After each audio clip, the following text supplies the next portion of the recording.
নাও তুলো ঢাক।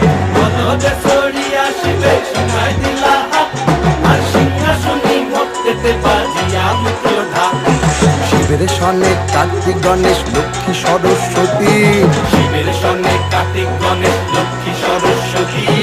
আশ্বিন মাসে বাপের বাড়ি আসেন ভগবতী। আশ্বিন মাসে বাপের বাড়ি আসেন ভগবতী। বলো